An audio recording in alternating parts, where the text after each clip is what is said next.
Hello everyone, আমি সীমা প্রতিদিনের মতো আবার ঠিক সময় মতো চলে এসেছি। বলো কেমন আছো তোমরা? প্রতিদিন আমি ব্লগ ভিডিও আপলোড করছি আর সেখান থেকে তোমাদের অনেক অনেক ভালোবাসা পাচ্ছি, তাই থ্যাংক ইউ সো মাচ যারা প্রতিদিন কমেন্ট করছো। তাহলে চলো আর গল্পটা না বাড়িয়ে ব্লগটা দেখতে শুরু করি। আচ্ছা, শুরুতেই বলিনি, যারা আমার ইউটিউব থেকে আমার ব্লগটা দেখছো তারা অবশ্যই চ্যানেলটিকে সাবস্ক্রাইব করো যদি ভালো লাগে, আর যারা ফেসবুক থেকে দেখছো তারা একটু ফলো করো, আর সেই সাথে লাইক কমেন্ট কিন্তু একদম ভুলবে না। কমেন্ট কিন্তু খুব ভালো লাগে পড়তে আমার। এখন প্রায় সন্ধ্যে 6টা মতো বাজে। সন্ধ্যা 6টা বাজলে আমি ঘরে লাইট দিই। আমাদের চারিপাশে এত জল জমেছে আর এত মশা হয়েছে আর বলার জো নেই কিছু। তারপরে জানলাগুলো আটকে দিই। মেয়েটা ঘুমিয়ে পড়েছিল দুপুরে, এখন ঘুম থেকে তুলবো। ওইদিকে তোর ভাই চলে এসেছে, আর এইদিকে ওকে তুলতে এসে আমার ফুলদানিটা দেখলাম। ফুলদানিটা বেশ নোংরা হয়েছে গো, পরিষ্কার করতে হবে। করবো বলো, এইদিকে ফটো রিলস, ওইদিকে ব্লগ ভিডিও, তারপরে আবার প্রচুর প্রচুর কমেন্টের রিপ্লাই, আর সময় পাচ্ছি না। আর এইদিকে দেখো পরিষ্কার করতে এসে আমার পুরনো আমার বিয়ের ছবিটা চোখে পড়লো, তোমাদেরকে দেখালাম। দেখলে আগের সাজটা কেমন ছিল। আর এই হচ্ছে আমার বরমশা, একটু হেসে কুচিয়ে গেছে। বাবা খুব খুশি ছিল ওর বিয়েতে, আমিও অবশ্য খুব খুশি ছিলাম। আমার কর্তার খুব পছন্দ ছিল আমাকে, তারপর অনেক কষ্ট করে আমাকে পেয়েছে, তাই ওর আনন্দটা একটু বেশিই ছিল। আর এইদিকে দেখো ঘুমুরটা ডান্স করবে কিন্তু ঠিক জায়গায় রাখবে না, আমাকেই রাখতে হবে। আর এইদিকে দিদি তবুও উঠলো না। আর কি করবে, গুল্লু বাবু এসেছে, একটু দিদি ভাইয়ের সাথে খেলা করবো। ও তারপর নিজে নিজেই খেলা করছিল একা একা। আমি এখন রান্নাঘরে ঢুকবো। আর এই দেখো আগে থেকে আমি দুপুরে রান্নার সময় মটরগুলো সিদ্ধ করে রেখেছিলাম, সাথে একটা আলু দিয়েছিলাম। আজকে এই চিকেন দিয়ে, আমার আবার চিকেন দিয়ে ঘুগনি খেতে ভালো লাগে, কিন্তু আমার আবার মেয়ে না, আমার মেয়ে চিকেন দিয়েই ভালোবাসে, মটন দিয়ে ভালোবাসে না। অনেকেই শুনেছি যে মটনের যে তেলগুলো আছে ওই দিয়ে ঘুগনি খায়, আমি কখনো খাইনি। তোমরা খেয়েছো? কমেন্ট করে বলো তো কেমন লাগে খেতে। আমি খাইনি এখনো। এদিকে মশলাগুলো সব রেডি করছি, আর এইদিকে একটু জিরে দিয়েছি। শুকনো লঙ্কাটা দিতে একদম ভুলে গেছি, ওই এক হাতে ক্যামেরা করি তো সব ভুলে যায় বুঝলে। তাই তোমাদের দাদা দুই এক সময় বলে, এখন আর তুমি সুন্দর রান্না করো না গো, আগে ভালো রান্না করতে। কি আর বলবো জানো, সত্যি কথা না বলেও পারছি না। এখন না সময়ের বড় অভাব জানো, রাত্রেও বড় অভাব।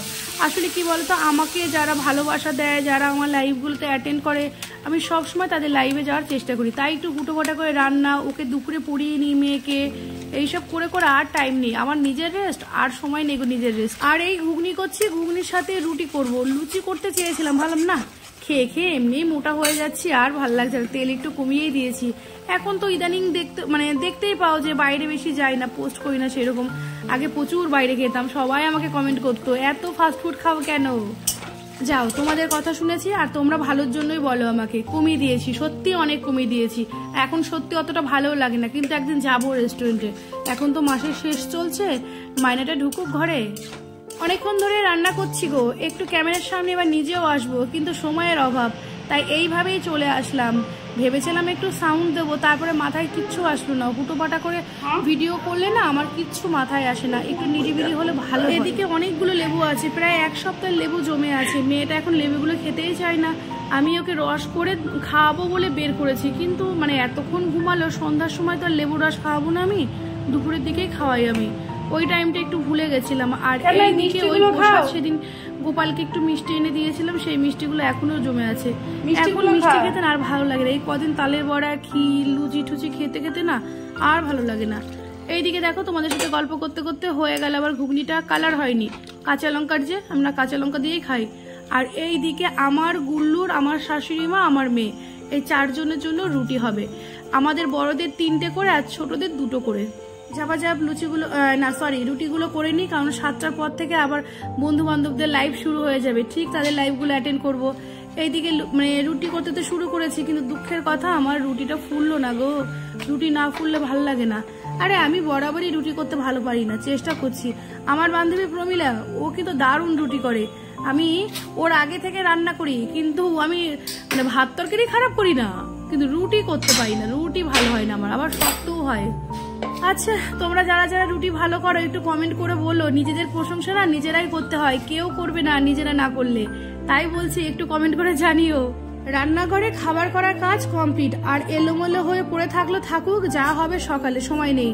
এই থালিটা আমার শাশুড়ি মার, এটা হচ্ছে গুল্লুর জন্য। যা এবার নিচে দিয়ে আসি, ওদের দিয়ে এসে নিজেরাও খেয়ে নেবো। আচ্ছা তাহলে বন্ধুরা আজকের মতো তাহলে এখানেই শেষ করছি, আর বড় করছি না, অনেকটা সময় দেখছো, অনেক ধন্যবাদ তোমাদের। আচ্ছা আসছি এখন, গুড নাইট, ভালো থেকো, আবার দেখা হচ্ছে আগামীকাল।